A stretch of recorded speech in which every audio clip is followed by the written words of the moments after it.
नमस्कार दोस्तों, जब भी हम 1947 के बंटवारे या पार्टीशन की बात करते हैं तो हमारे दिमाग में फौरन पंजाब की तस्वीरें आती हैं। ट्रेनें जिनमें लाशें भरी हुई हैं, खून खराबा, रातों रात अपने घर छोड़ते लोग और मीलों लंबी रिफ्यूजी कैंप। लेकिन आज हम पंजाब की नहीं, बंगाल की बात करेंगे। भारत के उस हिस्से की बात जिसका बंटवारा शायद सबसे जटिल, सबसे गहरा और सबसे ज्यादा सियासी था। तो चलिए शुरू करें।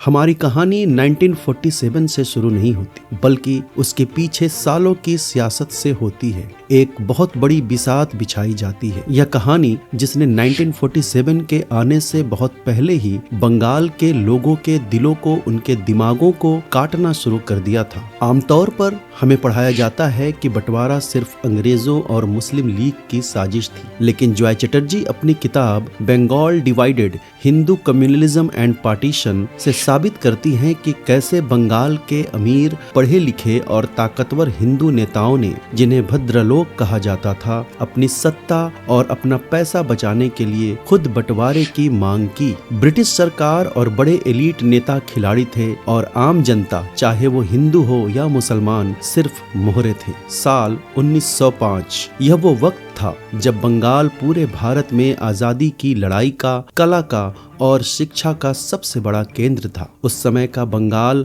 आज के वेस्ट बंगाल, बांग्लादेश, बिहार और उड़ीसा का कुछ हिस्सा मिलकर बनता था। यह एक बहुत बड़ा सूबा था। यहाँ के लोग, खासकर पढ़े लिखे बंगाली, ब्रिटिश हुकूमत की आंखों में बहुत बुरी तरह खटकने लगे थे। वो अंग्रेजों से सवाल पूछते थे, उनके खिलाफ लेख लिखते थे। उस वक्त भारत के वायसराय थे लॉर्ड कर्जन। कर्जन एक बहुत ही चालाक और दूर की सोचने वाला इंसान था। उसने देखा कि अगर इन बंगालियों को ऐसे ही एक रहने दिया, अगर इनकी एकता नहीं तोड़ी गई, तो ये अंग्रेजों के लिए सबसे बड़ा खतरा बन जाएंगे। इसलिए कर्जन ने अपनी शतरंज की पहली चाल चली, फूट डालो और राज करो। कर्जन ने 1905 में बंगाल को दो हिस्सों में बांट दिया, ईस्ट बंगाल और वेस्ट बंगाल। उसने दुनिया के सामने बहाना यह दिया कि बंगाल बहुत बड़ा है और इसका प्रशासन चलाना मुश्किल हो रहा है, लेकिन असली वजह कुछ और थी। कर्जन हिंदू और मुसलमानों के बीच एक दीवार खड़ी करना चाहता था। ईस्ट बंगाल में मुसलमानों की आबादी ज्यादा थी और वेस्ट बंगाल में हिंदुओं की। यह एक बहुत ही सोची समझी साजिश थी, ताकि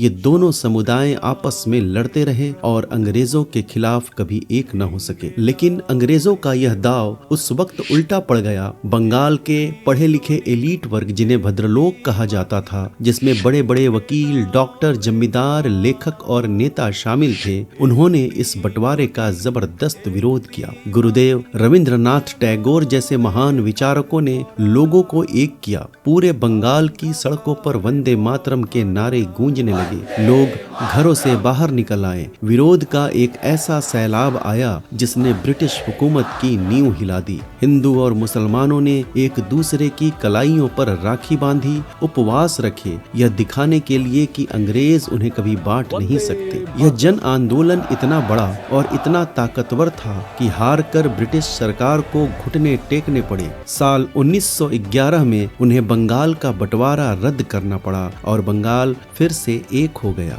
उस वक्त यह भद्रलोक, ये एलीट नेता पूरे देश में हीरो बन गए थे। उन्होंने अपने सूबे को टूटने से बचा लिया था। लेकिन अब जॉय चटर्जी अपनी किताब में जो सवाल उठाती हैं, वो बहुत ही हैरान करने वाला और परेशान करने वाला है। वो पूछती है कि जो नेता 1905 में बंगाल को टूटने से बचाने के लिए सड़कों पर खून बहाने को तैयार थे, वही नेता 1940 के दशक में आकर खुद ब्रिटिश सरकार के पास जाकर बंगाल को बांटने की मांग क्यों करने लगे? ऐसा क्या बदल गया इन 30-40 सालों में कि उनके वसूल, उनका भाईचारा सब गायब हो गया? यहीं से शुरू होती है असली कहानी।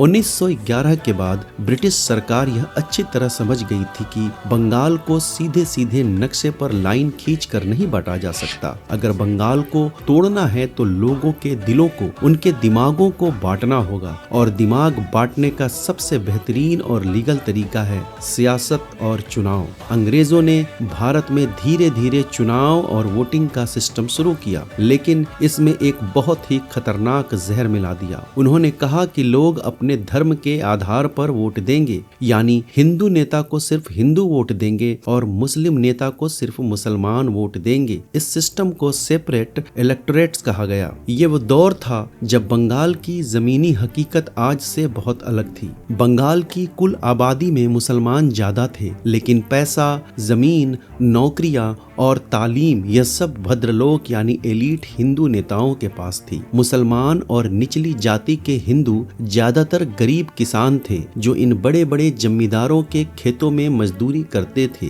पीढ़ियों से यही चला आ रहा था। जमींदार हुक्म चलाते थे और किसान मानते थे। अब आते हैं कहानी के सबसे अहम मोड़ पर। साल 1932 में ब्रिटिश सरकार एक नया कानून लेकर आई जिसे कम्युनल अवार्ड कहा जाता है, और उसके ठीक बाद आया 1935 का government of India act. Joy Chatterji अपनी किताब में बहुत गहराई से समझाती हैं कि यह कानून बंगाल के भद्रलोक के लिए किसी बुरे सपने जैसा था। इस कानून ने सियासत की पूरी बाजी पलट दी। इस कानून ने यह तय किया कि चुनाव में सीटें आबादी के हिसाब से तय की जाएंगी, और क्योंकि बंगाल में मुसलमान आबादी ज्यादा थे, इसलिए विधानसभा में उन्हें ज्यादा सीटें मिल गई। सिर्फ यही नहीं, जो बची हुई सीटें थी उनमें से भी एक बहुत बड़ा हिस्सा निचली जाति के हिंदुओं के लिए रिजर्व कर दिया गया। वो भद्रलोक, वो पढ़े लिखे अमीर एलीट नेता जो सदियों से बंगाल पर राज कर रहे थे, जिनका नौकरियों पर,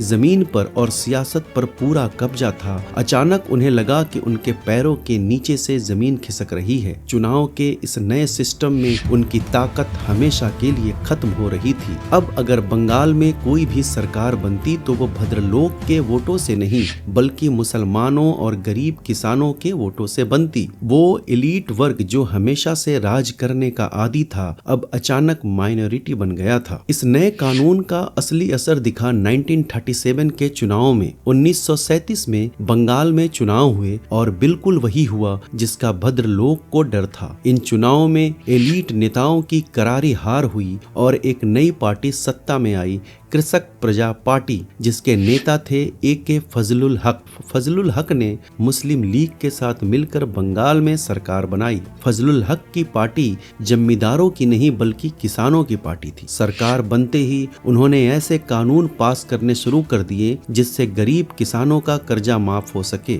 उन्होंने डेप्ट सेटलमेंट बोर्ड बनाए। इन कानूनों ने सीधे तौर पर जमींदारों और साहूकारों की ताकत पर चोट की, और ये जमींदार और साहूकार कौन थे? ये वही भद्रलोक थे। यहाँ से बंगाल के एलीट नेताओं के दिमाग में खतरे की घंटी बजनी शुरू हुई। जॉय चटर्जी साफ शब्दों में लिखती हैं कि भद्रलोक ने यह महसूस किया कि एक यूनाइटेड बंगाल में वो कभी भी दोबारा सत्ता में नहीं आ सकते, क्योंकि डेमोक्रेटिक सिस्टम में यूनाइटेड बंगाल में हमेशा मुसलमानों की मेजॉरिटी रहेगी। उन्हें लगने लगा कि उनके स्कूल, उनके कॉलेज, उनकी जमीनें, उनका पैसा और उनका समाज में रसूख सब कुछ खतरे में है। जिन एलीट नेताओं ने 1905 में हिंदू मुस्लिम एकता की कस्में खाई थी, अब वही नेता धर्म को एक हथियार की तरह इस्तेमाल करने लगे। उन्होंने बहुत ही सोची समझी रणनीति के तहत यह नैरेटिव बनाना शुरू किया कि बंगाल में हिंदू खतरे में है। जॉय चटर्जी की बंगाल डिवाइडेड किताब में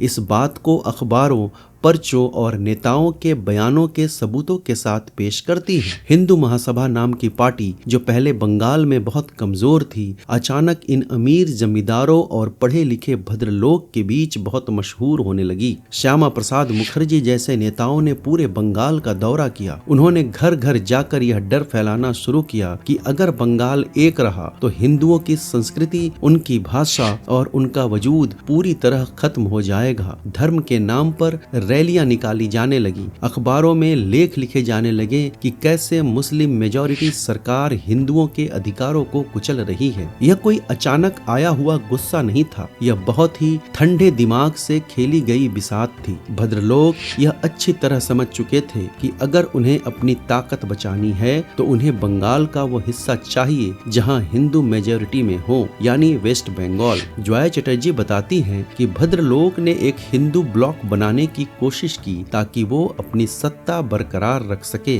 दूसरी तरफ मुस्लिम लीग भी कोई दूध की धुली नहीं थी, वो भी अपने राजनीतिक फायदे के लिए इस आग में घी डाल रही थी। वो मुसलमानों के बीच यह डर फैला रहे थे कि अगर अंग्रेज चले गए तो यह हिंदू एलीट फिर से तुम पर राज करेंगे, तुम्हारी जमीनें छीन लेंगे। दोनों तरफ के नेता धर्म के नाम पर जहर घोल रहे थे। धर्म को पूरी तरह से हथियार बना दिया गया था। सिर्फ कुछ सीटें जीतने के लिए, अपना रसूख बचाने के लिए सदियों से साथ रह रहे लोगों को एक दूसरे का दुश्मन बनाया जा रहा था। भद्रलोक जो खुद को बंगाल का सबसे समझदार, सबसे पढ़ा लिखा और प्रोग्रेसिव वर्ग मानता था, उसने अपने ही स्वार्थ के लिए सांप्रदायिकता को गले लगा लिया। जया चटर्जी की किताब का सबसे बड़ा सबक यही है कि बंगाल का बंटवारा सिर्फ मोहम्मद अली जिन्ना के मुस्लिम लीग ने नहीं करवाया था। बंगाल का बंटवारा खुद बंगाल के एलीट हिंदू नेताओं ने भी जोर शोर से मांगा था। जब उन्होंने देखा कि पूरा बंगाल उनके हाथ से निकल गया है तो उन्होंने कैलकुलेट किया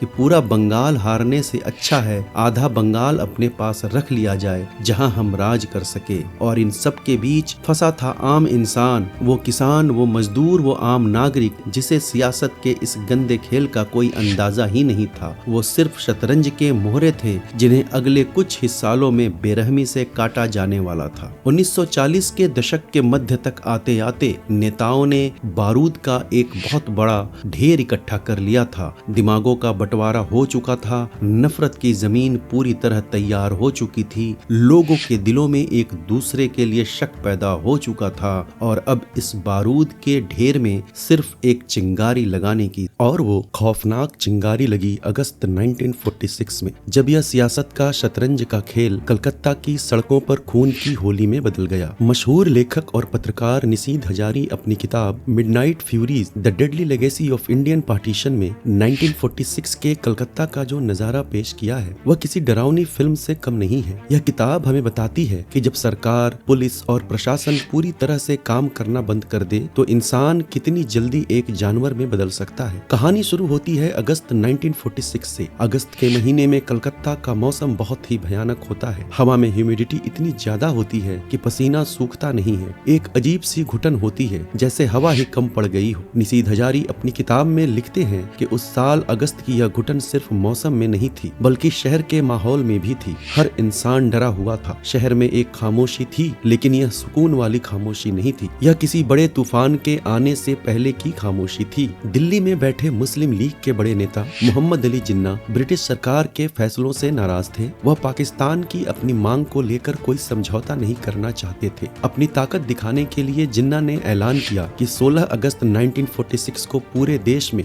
डायरेक्ट एक्शन डे मनाया जाएगा। पूरे भारत में 16 अगस्त का दिन लगभग शांति से गुजर गया, लेकिन बंगाल का मामला बिल्कुल अलग था, क्योंकि उस वक्त बंगाल पूरे भारत का इकलौता ऐसा बड़ा सूबा था जहां मुस्लिम लीग की सरकार थी और उस सरकार के प्रीमियर यानी आज के हिसाब से मुख्यमंत्री थे हुसैन सोहरावर्दी। निशीथ हजारी ने अपनी किताब में सोहरावर्दी के किरदार को बहुत करीब से दिखाया है। सोहरावर्दी बहुत ही तेज, चालाक और अपनी ताकत का इस्तेमाल करना जानने वाला नेता थे। सोहरावर्दी को कलकत्ता की सड़कों का, वहाँ के गुंडों का और वहाँ के माहौल का बहुत गहरा अंदाजा था। जब जिन्ना ने 16 अगस्त डायरेक्ट एक्शन डे का ऐलान किया तो सोहरावर्दी ने एक ऐसा फैसला लिया जिसने कलकत्ता को एक कसाई खाना बना दिया। सोहरावर्दी ने 16 अगस्त को पूरे बंगाल में पब्लिक हॉलिडे यानी सरकारी छुट्टी का ऐलान कर दिया। सुनने में यह एक आम सी बात लगती है कि एक हड़ताल को सफल बनाने के लिए छुट्टी कर दी गई, लेकिन निशीथ हजारी समझाते हैं कि इस एक फैसले का असली मतलब क्या था। छुट्टी का मतलब था कि उस दिन कोई भी पुलिस वाला, कोई भी बड़ा सरकारी अफसर, कोई भी मजिस्ट्रेट ड्यूटी पर नहीं होगा। अदालतें बंद रहेगी, सचिवालय बंद रहेगा। सोहरावर्दी ने एक ही झटके में शहर के पूरे प्रशासन के हाथ पैर बांध दिए थे। यह शहर के गुंडों और दंगाइयों को एक खुला इशारा था कि आज सड़क पर कोई तुम्हें रोकने वाला नहीं है। 16 अगस्त की सुबह कलकत्ता शहर में सूरज निकला। शुरुआत में सब कुछ शांत लगा, लेकिन सुबह 8 बजते बजते माहौल बिगड़ने लगा। शहर के अलग अलग हिस्सों से हुजूम निकलने लगे। इनके हाथों में सिर्फ झंडे नहीं थे, बल्कि इनके हाथों में लाठियां, लोहे की रॉड, साइकिल की चेनें और तेजाब की बोतलें थी। ये भीड़ हिंदुओं की दुकानों को जबरन बंद कराने लगी। जो दुकान खोलने की कोशिश करता उसे मारा पीटा जाता। शहर में अफरा तफरी मचने लगी और ऐसे माहौल में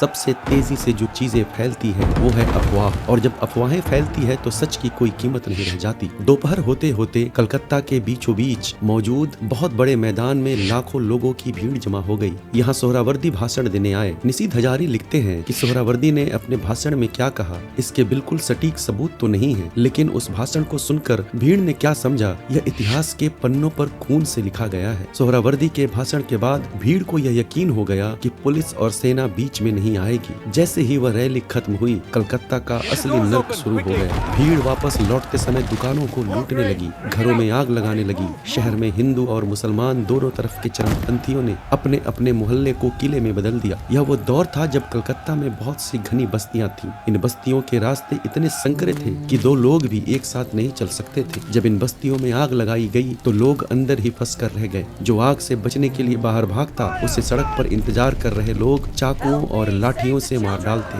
रात हुई लेकिन कलकत्ता सोया नहीं। पूरा शहर आग की लपटों से लाल हो रहा था। सोचिए, एक आम इंसान जो कल तक अपनी नौकरी पर जाता था, बच्चों को स्कूल भेजता था, आज वो अपने ही घर में दरवाजा बंद करके बैठा है। बाहर से गोलियों की, चीखों की और अल्लाह अकबर और हर हर महादेव के नारों की आवाजें आ रही थी। हवा में जलते हुए घरों और जलते हुए इंसानों की बदबू फैल रही थी। निशीथ हजारी की किताब का सबसे डरावना हिस्सा वो है जहाँ वो पुलिस की गैर मौजूदगी के बारे में बताते हैं। पुलिस स्टेशन अंदर से लॉक था। जो पुलिस वाले सड़कों पर थे वो या तो संख्या में इतने कम थे कि कुछ नहीं कर सकते थे, या वो खुद सोहरावर्दी के कंट्रोल रूम से आ रहे आदेशों से बंधे हुए। पुलिस बस मूक दर्शक बनी हुई थी। और सबसे बड़ा सवाल, अंग्रेज कहाँ थे? बंगाल के ब्रिटिश गवर्नर थे सर फ्रेडरिक बेरोज। शहर से कुछ ही दूरी पर फोर्ट विलियम नाम का एक बहुत बड़ा ब्रिटिश मिलिट्री बेस था, जहाँ हजारों हथियारबंद ब्रिटिश सैनिक मौजूद थे। ये सैनिक सिर्फ एक आदेश का इंतजार कर रहे थे। अगर ये सैनिक 16 अगस्त की दोपहर को ही सड़कों पर उतार दिए जाते तो शायद हजारों जानें बच जाती। लेकिन गवर्नर बेरोज ने फौज को बुलाने में पूरी एक रात और एक दिन की देरी कर दी। निशीथ हजारी बताते हैं कि अंग्रेज अब भारत की जिम्मेदारी से थक चुके थे। उन्हें बस यहाँ से जाना था। उनका नजरिया था कि अगर ये भारतीय आपस में लड़ रहे हैं तो लड़ने दो, हम अपने सैनिकों की जान जोखिम में क्यों डालें। हुकूमत की इस लापरवाही ने कलकत्ता को मौत के मुंह में ढकेल दिया। 17 अगस्त की सुबह आई।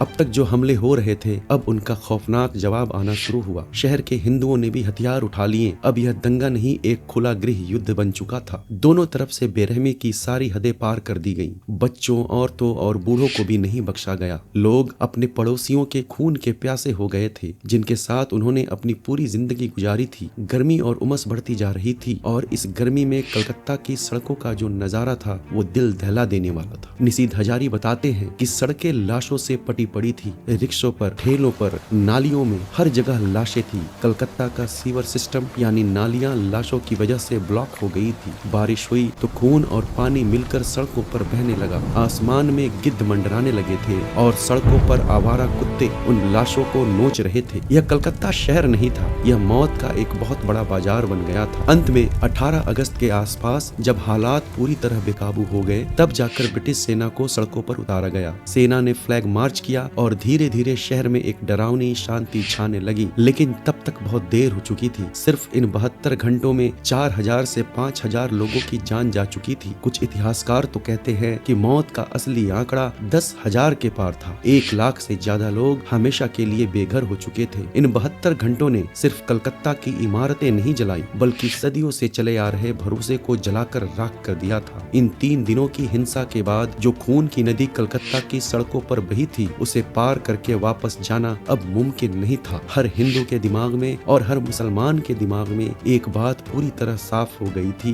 कि अब हम एक साथ नहीं रह सकते। अब या तो हम उन्हें मारेंगे या वो हमें मारेंगे। सियासतदानों ने जो नफरत की आग भड़काई थी वो अब हर इंसान के घर तक पहुंच चुकी थी। कलकत्ता तो जल गया, लेकिन इस आग की लपटें यहाँ रुकने वाली नहीं थी। यहाँ से यह आग पूरे भारत में फैलने वाली थी। इतिहासकार यास्मीन खान अपनी किताब the great partition the making of India and Pakistan में बताती हैं कि कैसे एक अनजान आदमी की खींची हुई लकीर ने रातों रात लोगों को उनके ही घर में विदेशी या रिफ्यूजी बना दिया। कहानी पहुंचती है जुलाई 1947 में। ब्रिटिश सरकार ने ऐलान कर दिया था कि 15 अगस्त 1947 को भारत आजाद हो जाएगा और एक नया देश बनेगा पाकिस्तान। लेकिन सबसे बड़ा सवाल यह था कि दोनों देशों के बीच की सरहद कहाँ होगी। पंजाब और बंगाल दोनों जगह हिंदू और मुसलमान लगभग बराबर संख्या में फैले हुए थे। इस जमीन को कैसे काटा जाए, इस काम के लिए लंदन से एक आदमी को बुलाया गया। उसका नाम था सिरिल रैडक्लिफ।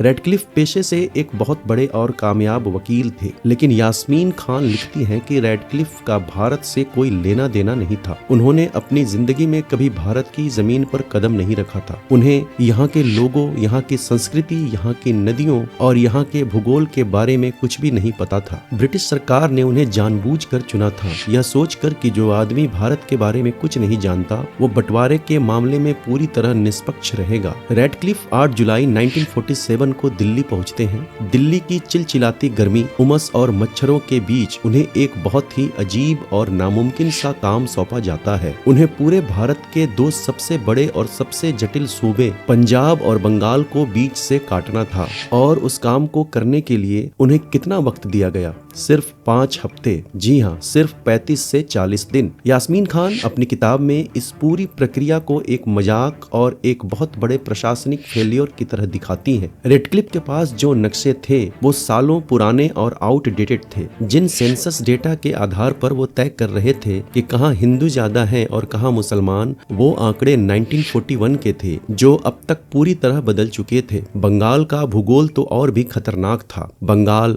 नदियों का इलाका है। यहाँ नदियां हर साल अपना रास्ता बदल लेती हैं। जो जमीन आज यहाँ है कल वो नदी के दूसरी तरफ हो सकती है। लेकिन रैडक्लिफ जो दिल्ली और शिमला के ठंडे कमरों में बैठे थे, वो एक पुरानी पेंसिल और स्केल लेकर नक्शे पर लकीरें खींच रहे थे। उन्हें नहीं पता था कि वो पेंसिल कहाँ चल रही है। यास्मीन खान बहुत ही दर्दनाक तरीके से बताती हैं कि कैसे इस लकीर ने जमीन पर कैसा मजाक किया। यह लकीर इतनी बेतरतीब थी कि इसने कई जगह किसी इंसान के घर को ही बीच से काट दिया। ऐसे कई मामले सामने आए जहां घर का दरवाजा भारत में था लेकिन रसोई पाकिस्तान में चली गई। किसी किसान का घर भारत में था लेकिन उसके खेत जहां वो काम करता था वो रातों रात पाकिस्तान यानी ईस्ट पाकिस्तान, जो आज बांग्लादेश है, का हिस्सा बन गए। एक रेलवे स्टेशन का प्लेटफॉर्म भारत में रह गया और टिकट काउंटर पाकिस्तान में चला गया। रैडक्लिफ ने किसी भी इलाके का खुद जाकर मुआयना नहीं किया क्योंकि उनके पास वक्त ही नहीं था और गर्मी से उनकी तबीयत खराब हो रही थी। वो बस कागज पर निशाना लगाते जा रहे थे। लेकिन इस पूरी कहानी का सबसे खौफनाक और दिल दहला देने वाला हिस्सा कुछ और है। 14 अगस्त को पाकिस्तान आजाद हो गया। 15 अगस्त को भारत आजाद हो गया। दिल्ली में लाल किले पर तिरंगा फहराया गया। कराची में भी जश्न मना। बड़े बड़े नेताओं ने भाषण दिए। आम जनता सड़कों पर खुशियां मना रही थी। लेकिन बंगाल और पंजाब के सरहदी इलाकों में रहने वाले करोड़ों लोगों को 15 अगस्त के दिन यह पता नहीं था कि वो किस देश में है। आजादी मिल गई थी लेकिन सिरिल रैडक्लिफ की बनाई हुई वो सरहद की लकीर, जिसे रैडक्लिफ लाइन कहा जाता है, उसे 15 अगस्त तक जनता के सामने अनाउंस ही नहीं किया गया था। भारत के आखिरी वायसराय लॉर्ड माउंटबेटन ने जानबूझकर उस रिपोर्ट को दबा कर रखा था। वो नहीं चाहते थे कि आजादी के जश्न के दिन अगर दंगे भड़के तो उसका इल्जाम अंग्रेजों पर आए। इसलिए उन्होंने तय किया कि आजादी के 2 दिन बाद 17 अगस्त 1947 को यह नक्शा दुनिया को दिखाया जाएगा। यास्मीन खान की किताब में उन 14, 15 और 16 अगस्त के दिनों का जो मंजर बयां किया गया है वो दिल चीरने वाला है। सोचिए उस आम इंसान की घबराहट को। बंगाल के मालदा, मुर्शिदाबाद, नदिया और खुलना जैसे जिलों में अजीब सी खामोशी और डर का माहौल था। किसी को कुछ नहीं पता था। 15 अगस्त के दिन मुर्शिदाबाद में जहां मुसलमानों की अच्छी खासी आबादी थी, लोगों ने यह सोचकर अपने घरों पर पाकिस्तान का झंडा फहरा दिया कि मुर्शिदाबाद पाकिस्तान का हिस्सा बनेगा। उन्होंने जश्न मनाया, मिठाइयां बांटी। वहीं दूसरी तरफ खुलना जिले में हिंदुओं ने यह सोचकर भारत का तिरंगा फहराया कि वो भारत में रहेंगे। लेकिन 17 अगस्त को रेडियो पर एक घोषणा होती है, अखबारों में वो मनहूस नक्शा छपता है और अचानक सब कुछ उलट जाता है। मुर्शिदाबाद के लोगों को बताया जाता है कि उनकी जमीन भारत के हिस्से में आई है और खुलना के लोगों को बताया जाता है कि वो अब ईस्ट पाकिस्तान का हिस्सा है। इसके बाद जो अफरा तफरी मची उसे शब्दों में बयान करना मुश्किल है। अफवाहें जंगल की आग की तरह फैलने लगी। मिलिट्री आ रही है, वो लोग हमें मारने आ रहे हैं, जल्दी यहाँ से निकलो। किसी के पास अपना सामान बांधने का वक्त नहीं था। जो औरतें चूल्हे पर रोटी बना रही थी वो रोटी वहीं छोड़कर बच्चों को गोद में उठाकर भागने लगी। लोगों ने अपने घरों के दरवाजे तक खुले छोड़ दिए, यह सोचकर कि शायद कुछ दिन में हालात ठीक होंगे और वो वापस लौट आएंगे, लेकिन वो कभी वापस नहीं लौट पाए। यह कोई राजनीतिक फैसला नहीं लग रहा था। यह ऐसा लग रहा था जैसे आसमान से कोई आफत टूट पड़ी हो। रातों रात दोस्त दुश्मन बन गए। जो पड़ोसी कल तक बच्चों के साथ खिलाते थे, आज वो एक दूसरे को शक की नजरों से देख रहे थे, क्योंकि अब बीच में एक लकीर थी। रेलवे स्टेशनों पर तिल रखने की जगह नहीं थी। ट्रेनों की छतों पर, खिड़कियों पर लोग लटके हुए थे। बंगाल में हालांकि शुरू में वैसी भयंकर मारकाट नहीं हुई जैसी पंजाब की ट्रेनों में हुई थी, लेकिन यहाँ का दर्द ज्यादा लंबा, ज्यादा घुटन भरा था। लोग पैदल बैलगाड़ियों पर, नावों पर बैठकर उस लकीर को पार करने की कोशिश कर रहे थे जिसके बारे में उन्हें कुछ दिन पहले तक कोई अंदाजा ही नहीं था। सियासत के बंद कमरों में बैठे उन एलीट नेताओं को जिनकी बात हमने पहले हिस्से में की थी, उन्हें तो अपना अपना देश और अपनी कुर्सियां मिल गईं, लेकिन इस बंटवारे की सबसे बड़ी कीमत उस गरीब किसान ने चुकाई, उस आम मजदूर ने चुकाई जिसने आजादी का मतलब सिर्फ यह समझा था कि अब उनकी जिंदगी बेहतर होगी। रेडक्लिफ ने अपना काम पूरा किया, अपनी फीस ली और बंटवारे के तुरंत बाद हमेशा के लिए भारत छोड़कर लंदन वापस चले गए। उन्होंने जाते वक्त उन सारे दस्तावेजों को भी जला दिया जो इस सरहद को बनाने के लिए इस्तेमाल हुए थे। उन्होंने कसम खाई कि वो दोबारा कभी इस जमीन पर लौट कर नहीं आएंगे, लेकिन वो जो लकीर खींच कर गए थे वो आज तक खून से रिस रही है। वो लकीर आज भी लोगों के दिलों और दिमाग में जिंदा है। लेकिन बंटवारे की कहानी 15 अगस्त 1947 को खत्म नहीं होती। सच तो यह है कि बंगाल के लिए असली दर्द और असली संघर्ष तो इस लकीर के खिंचने के बाद शुरू हुआ। मशहूर इतिहासकार जॉय चटर्जी की किताब the spoils of partition Bengal and India 1947 to 1967 में एक बहुत ही कड़वा सच हमारे सामने रखती है। यह बताती है कि आजादी के बाद जब ये लुटे पिटे लोग वेस्ट बंगाल पहुंचे तो सरकार ने उन्हें गले लगाने के बजाय उनके साथ कैसा बर्ताव किया। जब भी बंटवारे की बात होती है तो हमेशा पंजाब का जिक्र होता है, लेकिन जॉय चटर्जी बताती हैं कि पंजाब और बंगाल के बंटवारे में जमीन आसमान का फर्क था। पंजाब में दोनों तरफ से आबादी की अदला बदली यानी एक्सचेंज ऑफ पॉपुलेशन हुई थी, यानी मुसलमान पाकिस्तान चले गए और हिंदू सिख भारत आ गए। कुछ ही महीनों में वो भयानक कत्लेआम हुआ और फिर दोनों देशों ने अपनी अपनी सीमाएं पूरी तरह सील कर दी। लेकिन बंगाल का बॉर्डर एक ऐसा जख्म था जो कभी भरा नहीं, यह एक रिश्ता हुआ बॉर्डर बन गया। बंगाल में दोनों तरफ की सरकारों ने तय किया कि कोई भी आबादी की अदला बदली नहीं होगी, जो जहां है वही रहेगा। लेकिन क्या नफरत की उस आग के बाद लोगों का अपनी जगह पर रुकना मुमकिन था? बिल्कुल नहीं। जब ईस्ट पाकिस्तान में दंगे भड़कते तो हजारों लाखों हिंदू अपना घर बार छोड़कर वेस्ट बंगाल की तरफ भागते, और जब वेस्ट बंगाल में हालत बिगड़ते तो मुसलमान बॉर्डर पार करके ईस्ट पाकिस्तान यानी बांग्लादेश चले जाते। यह कोई 1 या 2 महीने का सिलसिला नहीं था, यह हफ्तों या महीनों में खत्म नहीं हुआ। बंगाल में रिफ्यूजियों का आने का यह सिलसिला 1947 से शुरू होकर 1950, फिर 1964 और फिर 1971 तक लगातार चलता रहा। लाखों की तादाद में लोग मीलों लंबी लाइनों में पैदल सिर पर अपना थोड़ा बहुत सामान लिए अपने बच्चों को गोद में उठाए बस चले आ रहे थे। कुछ ट्रेनों की छतों पर लद कर आ रहे थे तो कुछ नदियों में छोटी छोटी नावों के जरिए बॉर्डर पार कर रहे थे। इनकी आंखों में एक ही उम्मीद थी कि शायद उस पार अपने लोगों के बीच उन्हें पनाह मिल जाएगी, उन्हें एक नया घर मिल जाएगा।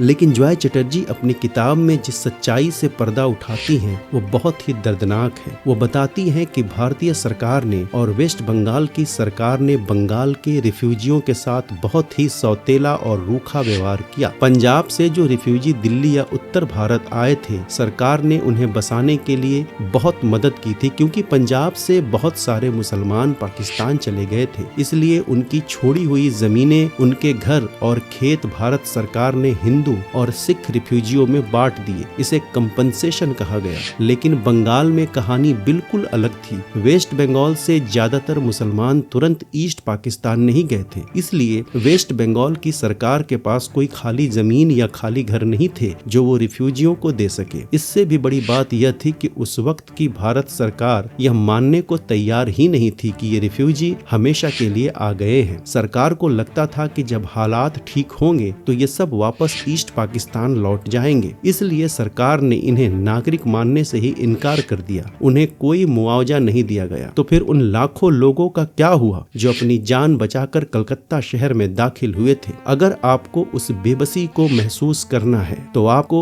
1940 और 50 के दशक के सियालदा स्टेशन की तस्वीर अपने दिमाग में लानी होगी। सियालदा कलकत्ता का सबसे बड़ा रेलवे स्टेशन था। जब ईस्ट पाकिस्तान से ट्रेनें भरकर आती थी तो वो यहीं रुकती थी और देखते ही देखते यह पूरा का पूरा स्टेशन एक विशाल और गंदे रिफ्यूजी कैंप में बदल गया। जॉय चटर्जी बताती हैं कि सियालदा स्टेशन के प्लेटफॉर्म पर पैर रखने की जगह नहीं थी। लाखों लोग वहीं खुले आसमान के नीचे सीमेंट के फर्श पर रहने लगे। वो लोग जो कल तक अपने बड़े बड़े घरों में रहते थे, जिनके अपने खेत होते थे, आज वो रेलवे स्टेशन पर अखबार बिछाकर सो रहे थे। स्टेशन पर न तो साफ पानी था, न ही बाथरूम की कोई सुविधा। चारों तरफ गंदगी का अंबार था। इन कैंपों में कलरा और टीबी जैसी बीमारियां फैलने लगी। रोजाना बच्चे और बूढ़े कुपोषण और बीमारियों से दम तोड़ रहे थे। उनकी लाशें बिना किसी सम्मान के बस ट्रकों में भरकर फेंक दी जाती थी। उस वक्त का कलकत्ता एक ऐसा शहर बन गया था जहां इंसान की कोई कीमत नहीं बची थी। जो लोग सियालदा स्टेशन से बाहर निकल गए, उन्होंने कलकत्ता के आसपास की खाली जमीनें, दलदली इलाकों और जंगलों में कब्जा करना शुरू कर दिया। उन्होंने अपने हाथों से ईंटें रखी, बांस और प्लास्टिक से छोटी छोटी झोपड़ियां बनाई और अपनी कॉलोनियां बसाई, जिसे स्क्वेटर कॉलोनीज कहा गया। पुलिस और जमींदार उन्हें लाठियों से पीट कर वहां से भगाते थे, लेकिन ये रिफ्यूजी डटे रहे क्योंकि उनके पास पीछे जाने का कोई रास्ता नहीं था। जॉय चटर्जी अपनी किताब में बताती हैं कि बंगाल के बंटवारे का फायदा किसे मिला? क्या उन एलीट नेताओं को मिला जिन्होंने सबसे ज्यादा बंटवारे की मांग की थी? शुरुआत में जो अमीर और पढ़े लिखे हिंदू रिफ्यूजी आए, उन्होंने वेस्ट बंगाल में आकर सरकारी नौकरियां पकड़ ली, अच्छे घरों में बस गए। लेकिन कुछ सालों बाद जब ईस्ट पाकिस्तान से गरीब किसान, मजदूर और निचली जाति के लोग रिफ्यूजी बनकर आए तो उनके लिए दरवाजे बंद कर दिए गए।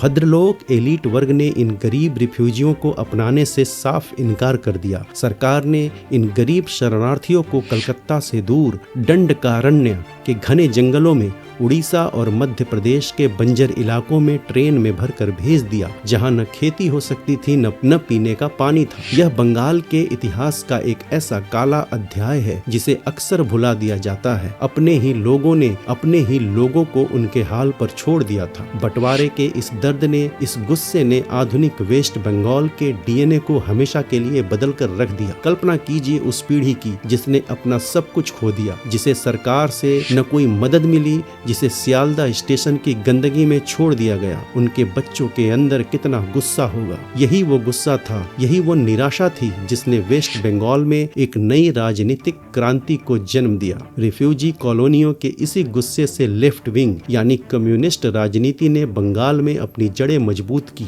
जो युवा बंटवारे की वजह से सड़कों पर आ गए थे, उन्होंने लाल झंडे उठा लिए और सरकार के खिलाफ बगावत कर दी। आज भी बंगाल की राजनीति में जो आक्रामकता है, जो तेवर है, उसके तार कहीं न कहीं बंटवारे के उसी दर्द और धोखे से जुड़े हैं। रेडक्लिफ ने जो लकीर 1947 में खींची थी, वो सिर्फ जमीन पर नहीं खींची गई थी। उसने लोगों के दिलों में उनकी पहचान और उनकी वजूद को दो हिस्सों में चीर दिया था। बंगाल का बंटवारा सिर्फ इतिहास का एक पन्ना नहीं है, आज भी एक जिंदा हकीकत है। सियासत हमेशा जमीन बांटती है, लेकिन जब जमीन बंटती है तो सबसे गहरा घाव इंसान की आत्मा पर लगता है। एक ऐसा घाव जो पीढ़ियों तक रिश्ता रहता है, एक ऐसा बॉर्डर जो हमेशा लहूलुहान रहता है। धन्यवाद। जय बांग्ला।